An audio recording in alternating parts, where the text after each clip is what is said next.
Can you hear me? Yes, I can hear you. I can see you and hear you. You can hear me? Yes. I can hear you. Okay. Yes. Oh, perfect. So as I was saying, at that time, what the government was trying to do is to appease the United States and impress them that we are a responsible nation and we don't cross borders, trying to indicate that the Pakistanis are irresponsible and they do cross borders. Now, the Americans know that. We tried to explain to Mr. Jaswant Singh that every nation has its strategic priorities. And as far as America is concerned, it was not parting with Pakistan in those days, no matter what India tried. But unfortunately, the Vajpayee government, with his national security advisor, that is Brajesh Mishra, he was a friend of mine, and he had been in a number of study groups with me, understood me perfectly. And when I spoke to him about this, he says, we are very disappointed that the Americans didn't respond to our mature actions.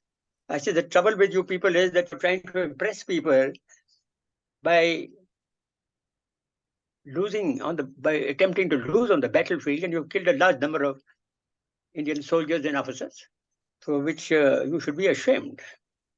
Now, that is the story of trying to appease. Now, I agree that as your nation becomes stronger, militarily, economically, and with the guts of the government, then you can show a better show internationally, as is being done now.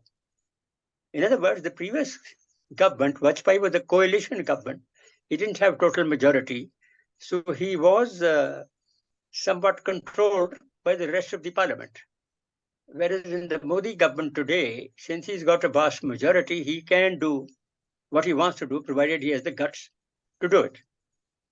So that's the first point, that a nation has to not only build its military and economic strength, but it also has to have a government which has got the guts to stand up and be counted. Now, today, I am glad to say that India is reaching this point. You'll notice that in the Ukraine war, we have managed to stand aside. We have not kowtowed to the Americans despite a very huge amount of pressure, nor have we kowtowed to China or to the Russians for that matter. But now what is happening is we are managing to stand up because we have got a strong economy now. We are building up the military very well, and it will take time. But basically, shortage of proper technology and weapons and equipment, which we are trying to acquire. At the same time, the government is standing tall and standing its ground. The moment India has done this, we find that many other nations are following suit with us. I'll give you examples: Egypt, Brazil, South Africa, and Indonesia. So, also Saudi Arabia. The second point is that there's certain groups being formed in the world today, which is easily noticeable. You have the northwestern, very highly developed countries, that's Europe and America on the one side. You've got a group, Russia and China, getting together on the eastern side. And you've got a third group, which is the southern world, as one might call it, which comprises Brazil and South Africa, India, Indonesia, and the ASEAN countries, which is Southeast Asia, who are facing a lot of threats from the Chinese. Therefore, they do try and keep relations on an even keel with China, despite threats. We see where they go, but they are realizing that India's stance, together with now Australia and the United States, is getting stronger every day. So it is another leadership area of the world, which is the southern part of the world. So these are the three groups being formed on Earth today. Now, what happens with the United Nations? The whole idea of the United Nations is that all countries would discuss things here to sort out their problems rather than fighting with each other. But what has happened is that the very powerful nations, mostly of the West, now China also, refuse to agree with what the UN is trying to say or do. They do their own thing because they're powerful enough to do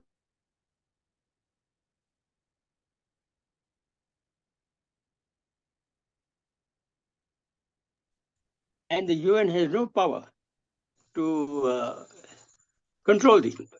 They've got all the money and the military. If they want to do whatever they like, they do it.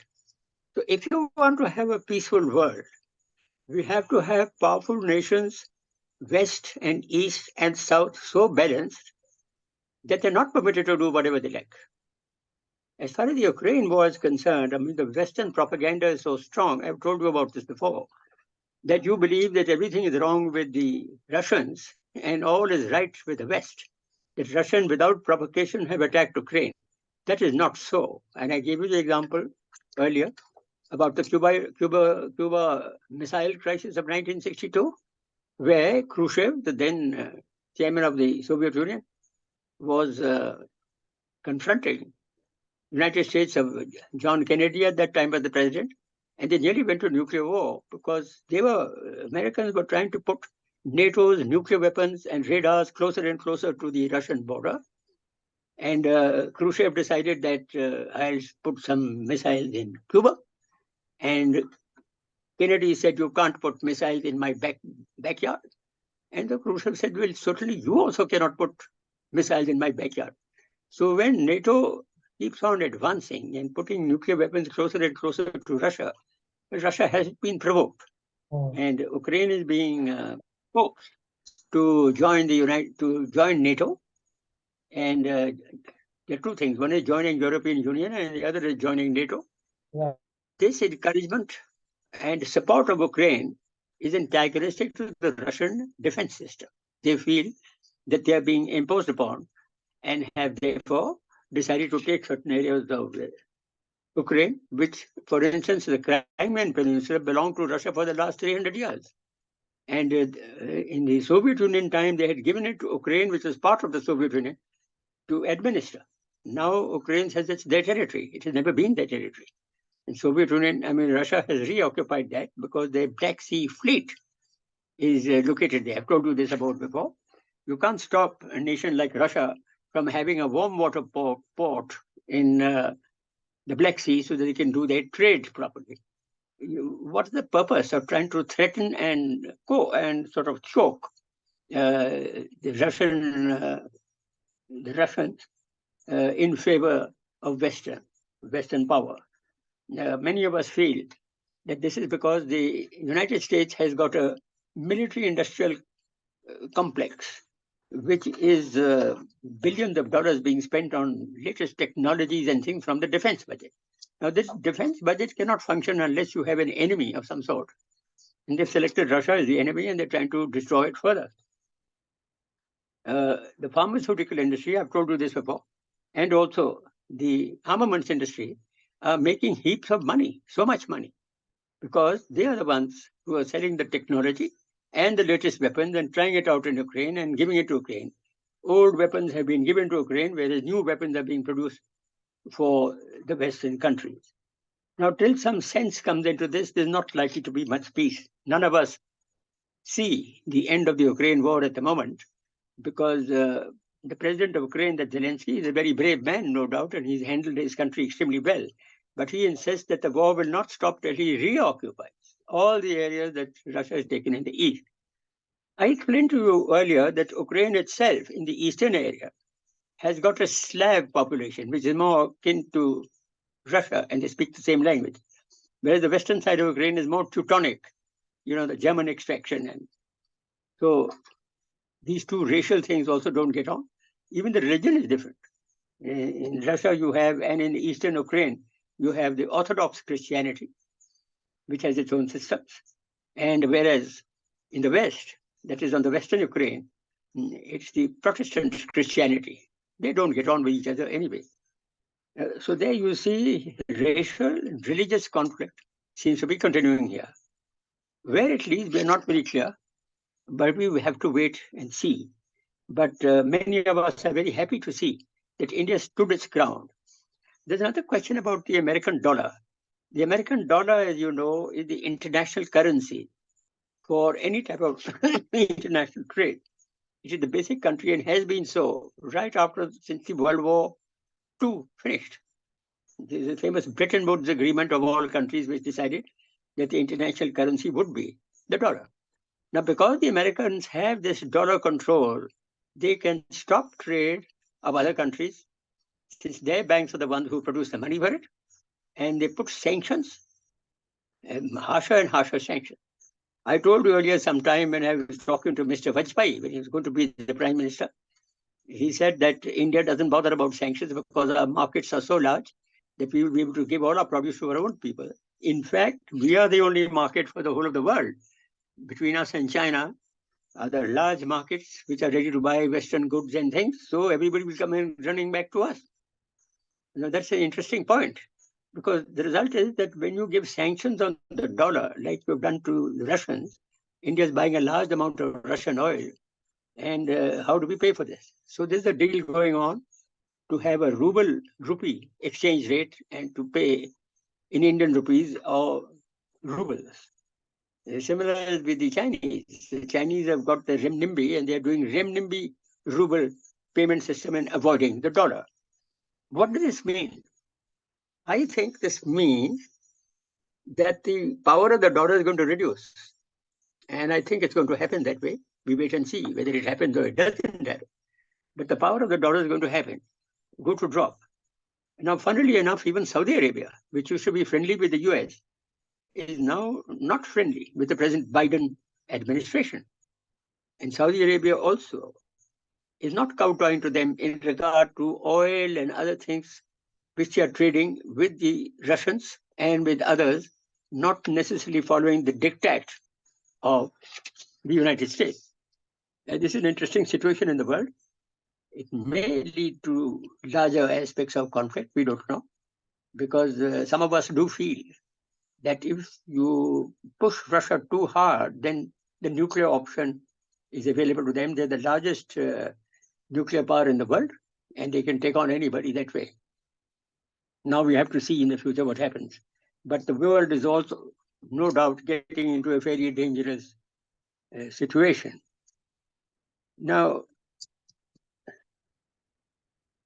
the question of war, all of us have realized that war does not answer anything. You fight, you spend a lot of treasure in paying for the fighting, paying for new weapons, and paying for the technology and things that you want your troops to use, replacement of human beings and their pay and so on. And with the result, the treasury of any country which is at war slowly depletes. It's not only one country. Even if you are victorious in war, you really don't win, because the losing side or the winning side both have become much poorer by the time they finish the war. Now we've gone a year plus on the Ukraine war.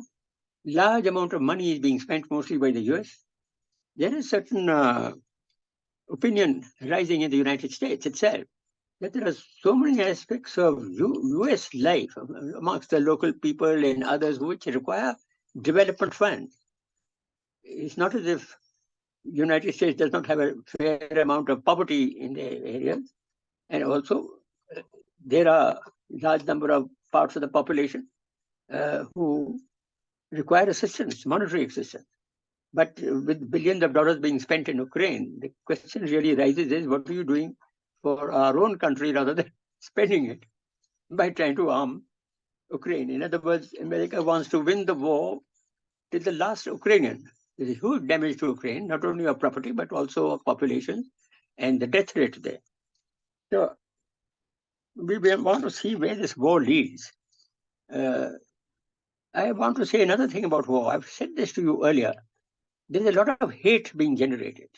If you hate some nation very badly, it's very difficult to start loving him later.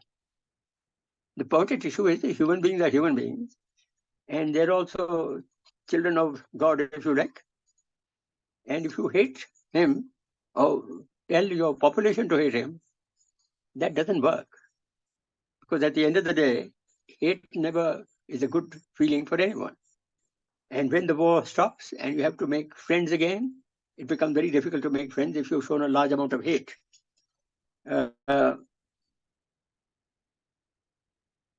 Now, what is the American aim here? I think what it appears is that either they want to reduce the military might of the Russians to the extent where they sue for peace, or they want a change of government. That means some revolt in Russia so that Putin is removed and some more amenable human being comes there. We are not sure. Even if you remove Putin, whether the next man who takes over is going to be a good guy or even a worse guy. You never know what sort of government comes in there.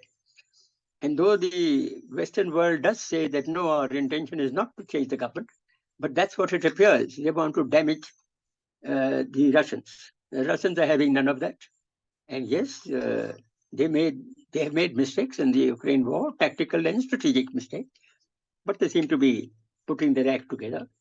There was this Wagner group, which is a mercenary group, which appeared to have revolted, but we are only hearing the Western press.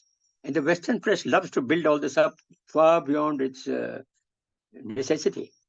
What is actually the situation, we don't know. But the fact of the issue is that the Wagner group revolt that took place, it's a mercenary group of about 25,000 men, has fizzled out.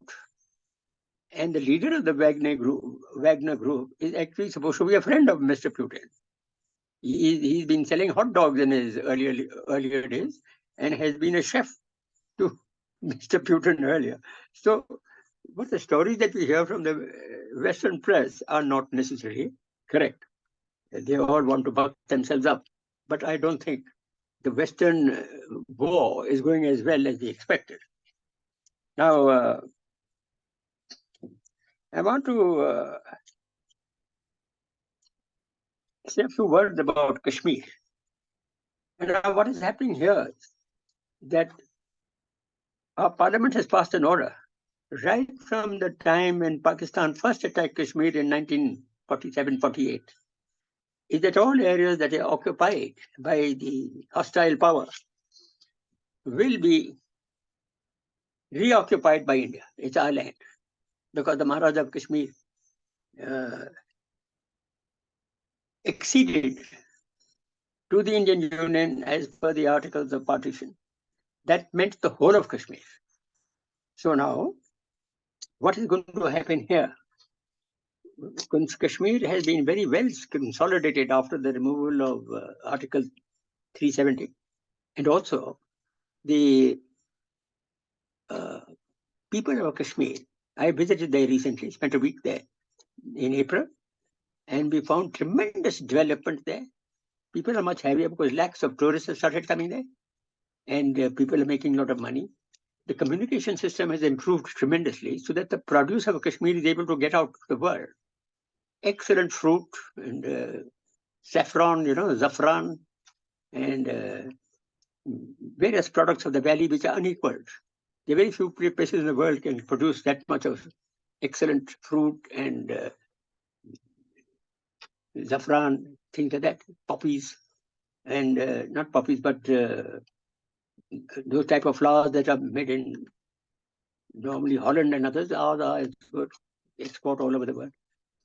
Now we are trying to get a railway connection with a very interesting engineering feats along the way to connect Jammu Udhampur with the Kashmir Valley. Trains are already running in the valley, but to connect the valley to the rest of India, we need a train system there so that the produce of Kashmir can go out very conveniently and with great effectiveness, not only to our country, but to export all over the world. This means more money being made by the Kashmiris. And also, the amount of tourism that comes here is such that the Kashmir basically depends. It's under snow, under heavy snow for about 3 or 4 months in the year. All they earn has to be done in the non-snow months of the year, and then they have to sit back and enjoy whatever they've made during the winter months because they can't grow anything during the winter months. Places like Gulmarg and other places have skiing and tourism, yes, but that's much smaller than the rest of Kashmir when tourism starts from about April or so and carries on till about October or November. Now the question is, what happens with the occupied Kashmir of Pakistan? Now I'd like to divide that into 2 parts. One is the northern areas of Kashmir. Now northern areas of Kashmir are westwards of Ladakh. The Indus River flows from Ladakh into northern areas of Kashmir. which are occupied by Pakistan. And this is the places like Skardu and Gilgit and so on. And it's a very interesting area, very important strategically also, because the northern areas of northern Kashmir are contiguous to the Xinjiang region of China, to even to Afghanistan, and so many other nations. Routes are there, and so communications can be there. It's an important area. And these are occupied by Sunni Muslims. They're an Aryan tribe, which are, sorry, Shia Muslims. Like Kargil, they're a Muslim population, but they're Shia. Western world doesn't understand that the Sunnis and the Shias are at loggerheads all the time. If the Sunnis believe that the Shias must be eradicated from earth, the Shias are less in number, much less in number, but the northern areas and the Aryan tribes of northern occupied areas of Pakistan and Kashmir are Shia, and they don't like the Sunni rule because they're treated rather poorly. We do have information that they'll be very keen to join the rest of Kashmir because of the development that's taking place in the rest of Kashmir, which is not happening on their side of the border. The other area of Kashmir is the plains area opposite Poonch and Rajouri, that's westwards of Jammu districts. There, I'm afraid that's occupied by Punjabi Muslims who are very, very pro-Pakistan and antagonistic to India because that's have been brought up from childhood. A lot of hate for India. That's their method. Many of us have tried to tell our friends in Pakistan that till such time as you start developing your own country and instead of hating India all the time and trying to do the best to put some pinpricks against India, if you spend your effort and time and money to develop your own country and to increase the monetary systems of your people, and increase your trade and increase your capability of meeting the requirements of the world and trade and so on, you will not progress. There's no future for a country which is full of hate. We see where that goes. As I told you earlier, when Benazir Bhutto was the Prime Minister and asked this question, she is purported to have said that Pakistan does not have yet the political maturity to make peace with India. India is not hating Pakistan, it's Pakistan which is hating India. Now in the future, I don't think there's going to be much progress there. It's in a very bad way at the moment, financially and otherwise. Plus, nature has not been very kind. There are a large amount of floods and things, and the people are under tremendous stress. The Afghans, and especially the Taliban, which is controlling Afghan, were assisted by the Pakistanis, and the Pakistanis hoped that they would have good relations and the Taliban in Afghanistan would obey their instructions. But the opposite has happened. In fact, Taliban people want to run their country themselves and they want no interference or any orders from Pakistan. They don't obey these orders. So, as we said earlier in our talks, your neighbors are not necessarily going to be your friends. It's your neighbor's neighbor which is going to be your friend. So Afghanistan is trying to be more and more friendly to India because they are antagonistic to Pakistan. So Pakistan's future is a bit dicey, I think, if it doesn't correct its attitude. Children are taught right from the kindergarten class only one thing, how to hate India and how to become a Muslim terrorist and kill somebody. That is not the way that people's lives should be controlled. Now,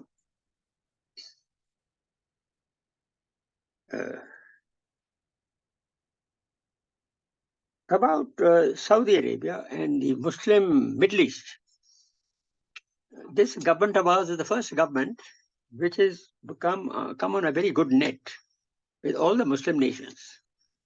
I recollect earlier when the Congress Party or the other coalition governments that ruled India between 1995 and 1998, when Vajpayee took over, were afraid of making friends with Israel, for instance, because they thought that the Muslim world would go against them and vote against them in the United Nations.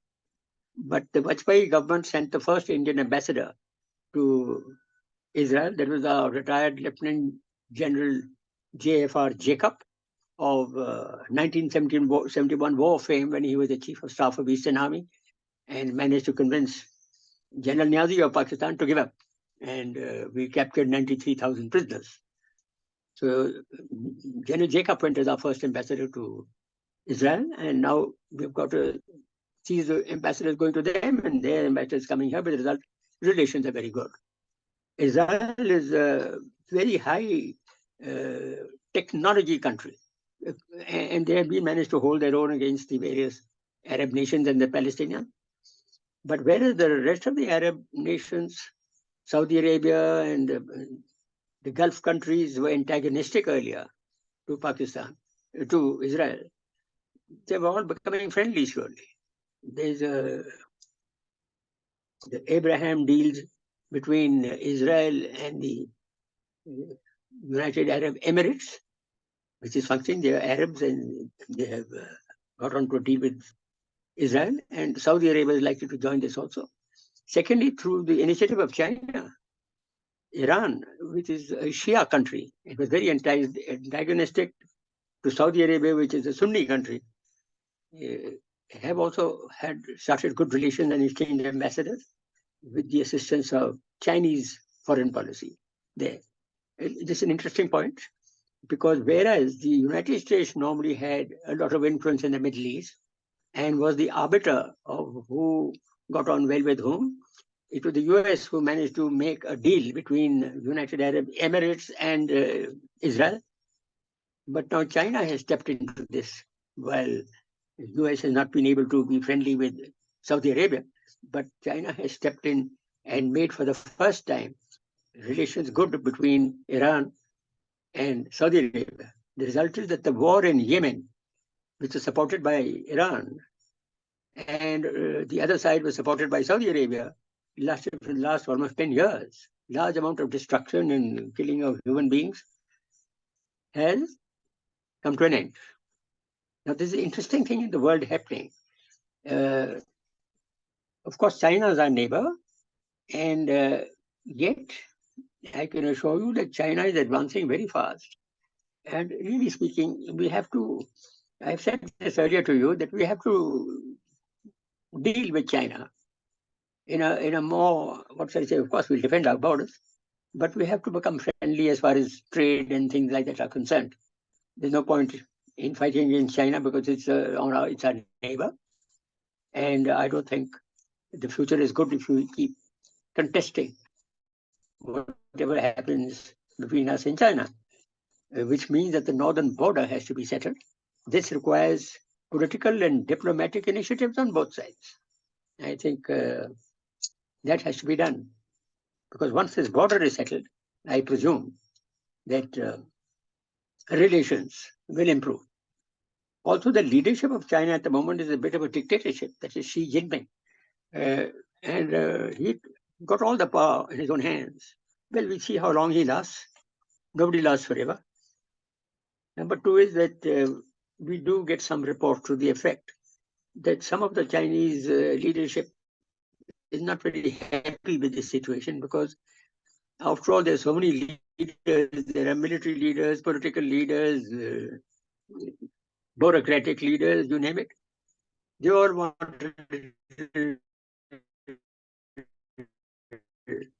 position and power and authority. And if one man becomes a dictator, rumbling, shall I call it, it all depends on the economy of China.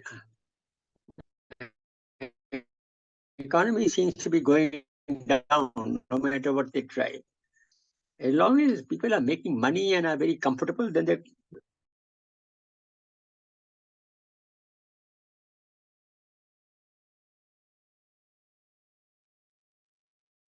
So once the money business is no longer coming, people start getting upset. So the economy is very important. We have to wait and see where that goes. But China is not that all that, shall we say, powerful as it appears on the surface. There are a lot of internal problems that one can see developing. But I must give it to the Chinese another thing. I mean, it's an East nation, yet its technology technology, its space program, and its missile program, its atomic program, government which is managing to control them. It was not so earlier. Before they got their independence in 1949, there were a large number of warlords fighting each other. So now you have find that those people are getting together, and if they are disciplined and controlled, it's good for the world. Now, as far as India is concerned, I think this present government has done well for India. It's increased the economy. It's brought a large number of poverty people out of the poverty position. And we have managed to get an identity for all Indians, which is very important for making bank accounts and things like that, and to own property. You have to have an address, and you have to have a sort of a knowledge about who you are, what's your name, and where you belong, where were you born, and all that. So that the Aadhaar card businesses managed to do that for many of our poverty-stricken people, and I think that's going in the right direction. And we are in our technology of for instance, the COVID Arogya Setu, as it was called, unequaled in the world. It's a very high system of technology. And nobody in the world has been able to do something so good as we have been able to do. So we are compliments to the brains of our people with the technology on computers and the technology in the thing. I told you earlier that our space program and our nuclear energy program is as good as any in the world. And we see where this goes. The monetary system and the economy of the country is keeping a reasonable pace of development compared to everybody else in the world. We are growing. We are probably the nation with the fastest growth as far as the economy is concerned. So we have a good future over here.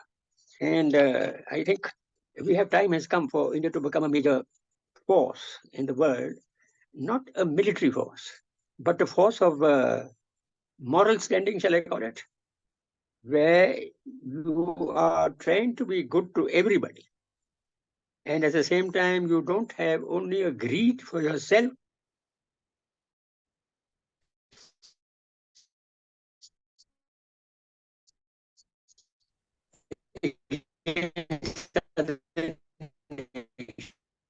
Sorry, I think your voice is breaking up. And